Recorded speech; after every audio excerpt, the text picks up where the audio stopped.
All right, let's jump into the latest Pittsburgh Steelers news and rumors here on a Thursday. We got some pretty interesting stuff to go ahead and begin with, and we're going to start with Matt Canada. Now, we talked about Matt Canada a lot in terms of the fact that he's obviously the new offensive coordinator and has some pretty, tough stretches ahead of him in order to figure out the offensive line, to go ahead and maximize Big Ben's possible final year, and integrate all the young weapons that Pittsburgh has had over the last couple of years, and the new additions like Najee Harris as well. Well, Canada, again, being a new offensive coordinator, probably new, talking to the media on a regular basis, had a very interesting quote that Steeler fans are very upset about, and it's kind of confusing why, but let me try and break it down for you. So here's the quote. You'll see it on your screen. It's the first line there. Quote, "We are going to do what Ben wants to do and how Ben wants to do it," end quote.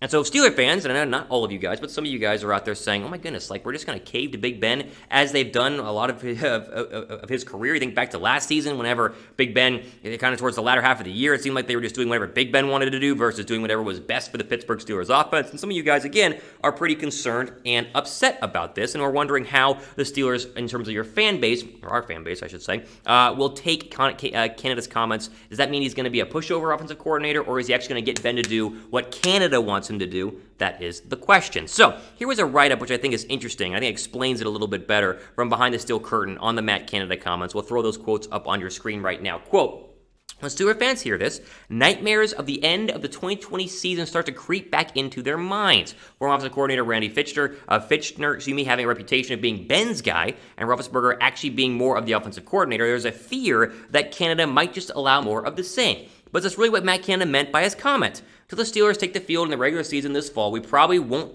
still won't know exactly how things are going to pan out with Big Ben running Matt Canada's offense and exactly how it will look. But for now, Steelers fans will likely take Canada's words and run with them in whichever way they want to go," end quote. And it's important to note that, right? I mean, you can just you got to read into this in order to go ahead and really find a big story here, because you might just sit back and say, okay, this is not a big story. They're obviously going to do what Ben wants to do because Ben's the quarterback. Or you're going to be like, this is a massive story. Run Canada's offense, not what Big Ben wants to do. And you're either on one of the two sides as a Steeler fan. Listen, I'm not worried about Matt Canada. I've talked about Matt Canada, again, a lot here on the channel. I think he's going to be a very good offensive coordinator and was the right choice in terms of an internal promotion from the quarterback's coach. Now, in terms of the fact that you got to do what Ben wants to do, I think Canada had some better quotes that weren't really shown during the big, write-up from the media following the Matt Canada conversation with the media, and that was, of course, him saying that they're going to do what's best for the team. They're going to try to play to Big Ben's strengths, and so he's probably, in my opinion, saying, listen, we're not just going to cave whatever Ben wants to do. We're going to do whatever Ben wants to do that Ben does best in order to make sure the offense is moving on all cylinders, because as we saw at times,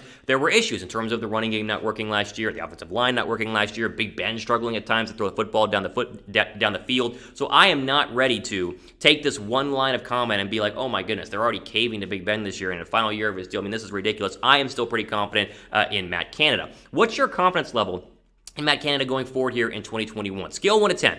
Where are you at?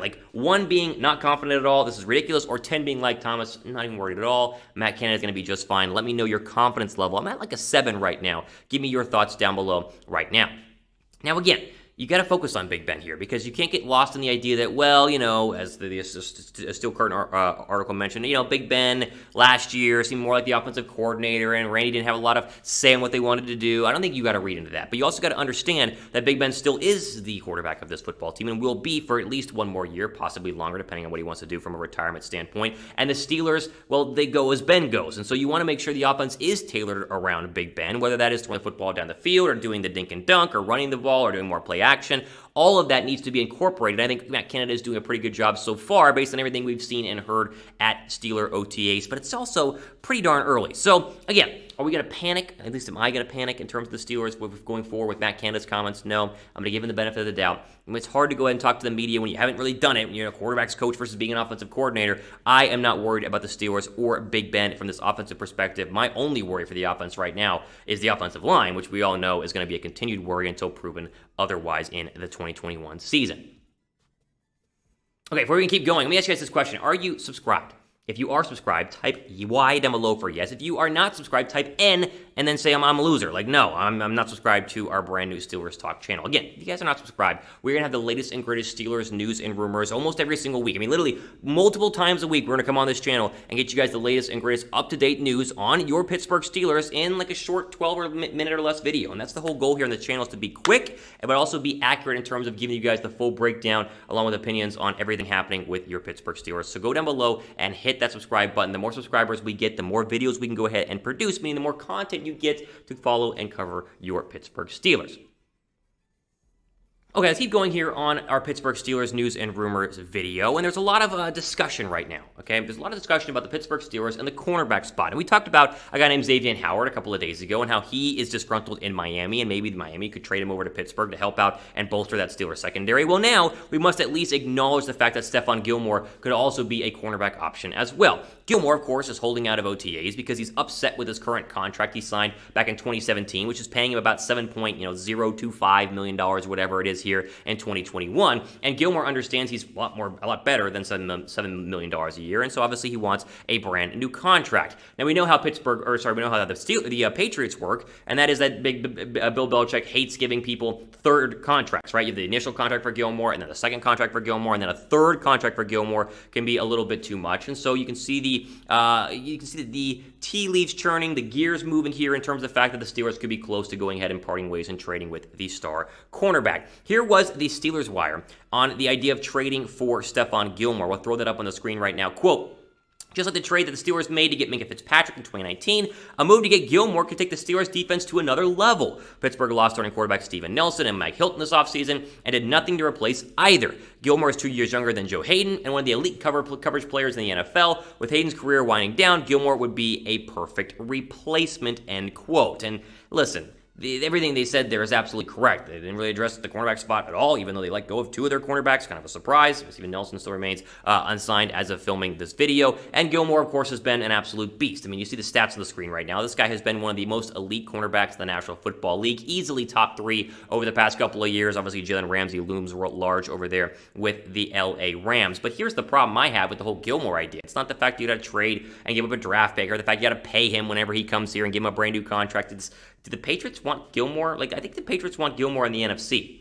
I don't think the Patriots want to go ahead and trade Stephon Gilmore to one of their bitter AFC rivals who they could face in the wild card round of the 2021 postseason, right? If you are New England and you can move Stephon Gilmore, there are plenty of teams in the NFC that will give you probably equal, if not better, compensation than Pittsburgh. You ship him off to Philadelphia in the NFC, or ship him off to, another team in the NFC that needs a cornerback. I'm thinking right now, the Cardinals could use a cornerback. That team means you get him out of the division, and you don't have to see him in a possible wild card or divisional round postseason game. And so my problem right now is not that the Steelers won't trade for Gilmore or shouldn't trade for Gilmore. I think they should at least pick up the phone and see what it would cost to go ahead and acquire him. The problem is I don't see Pittsburgh, the Patriots, especially Bill Belichick, interested in dealing one of their best players, the superstar cornerback, to a team like the Pittsburgh Steelers, who they could face, obviously, during the regular season, and then obviously, that's in the future, and then obviously during the NFL postseason as well.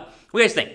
The Steelers need another cornerback. Where are you at on this? Because as we sit here, it's like, okay, well, Joe Hayden, I know he's aging, but he's still a decent cornerback, and maybe they can hold down the fort. You have Minkah Fitzpatrick still back there playing safety, and so you got star talent in the secondary. Do they need another cornerback? If you think they do, type Y down below for yes. If you think that they do not, type N down below for no. Again, we talked about Xavier Howard, more expensive right now in terms of the overall money, but we talked about cornerbacks a lot the past couple of days. Give me your thoughts, Y for yes, N for no, on needing another cornerback.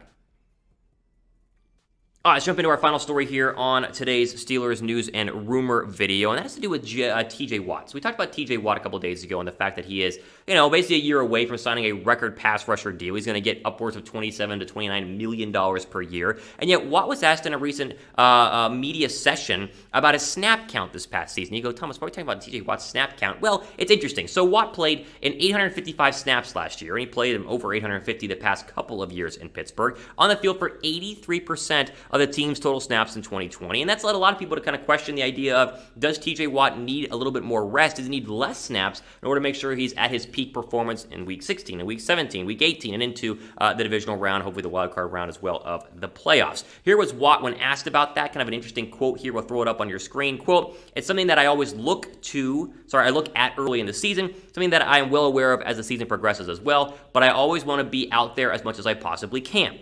I have no problem with taking a break, let the guy behind me go in and get some reps, but if it's a third down and I have a little bit of gas in the tank, I'm going to try and get that rep," end quote. And obviously he has played, like I said, a lot of snaps and been very productive during those snaps. So the Steelers are very clearly, no hot take here, better, whenever TJ Watt is on the football field. 15 sacks in 15 games last year. You guys know the drill. Look at the screen right now. Absolutely fantastic. Here's the problem. The Steelers need a healthy TJ Watt. And they've had a healthy TJ Watt. Again, played 15 games last year. It's a relatively successful, healthy season. You have 15 sacks. But they need to be 100% or as close to later on in the season, when you have to chase Lamar Jackson later on in November or December, or Baker Mayfield in November or December, or into January. You need Watt to be as close to peak performance as he possibly can. He's a young pass rusher, yes, and young pass rushers have a lot more in the tank than older pass rushers. We obviously talk about and know about that on a just a general basis. However, you got to make sure that you're looking forward to a prolonged career where you get to, year 4, year 5, year 6, year 7, year 8 of your career, and you're still productive later on in games in the fourth quarter of a cold December game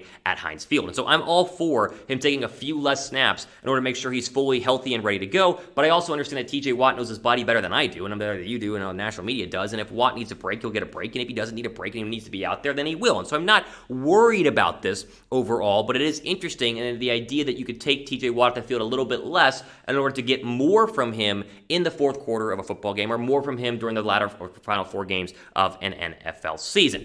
We'll finish on this. How many sacks will TJ Watt have in 2021? 15 last year. Big number. How many do you guys think he will have in 2021? Let me know what you guys think down below. It's got to be over 10. I mean, 15 is going to be hard to go ahead and duplicate, but I think you can get pretty darn close. Give me your thoughts in the comments section. All right, ultimate for today here on today's Steelers video. Again, I'm your host, Thomas Mott. Make sure you guys are subscribed. We got plenty more Steelers news and rumors in the coming days and weeks, and so hopefully we keep you guys up to date on everything happening in this Steel City. Again, Thomas Mott signing off. The rest of your day.